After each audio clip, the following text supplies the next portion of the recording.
жана да айтылып кетти, сиз баягы Бакай атадан биринчи баягы депутат болуп шайландыңыз, жакында эле мандатыңызды алдыңыз деп токтоп кетесиз. Анан мен өзүмө кызык болгон суроо да, сиз жакында эле ушул Сооронбай Шарипович менен келип ишенимдүү адам катары выступать эттиңиз эле да, анан кандай себептен ушул берки партиядан кайра депутат болуп шайландыңыз?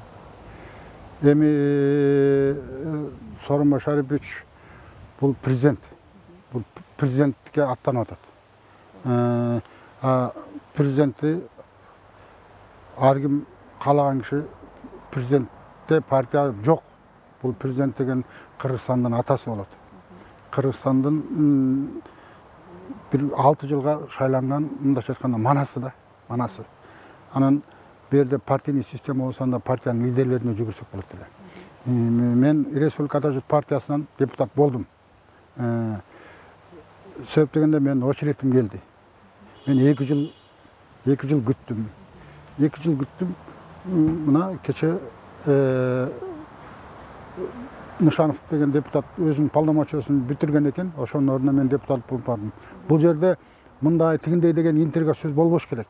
Бул деген закондуу түрдө, закондун негизинде, конституциянын негизинде мен очередим келип, мен очередте тургам, мен келдим Республика Ата журт партиясынан. А бирок бүгүн мен Сооронбай Шариповичтин кандидатурасын колдоп, ошонун президент болушун каалайм. Ошого жүгүрүп атам.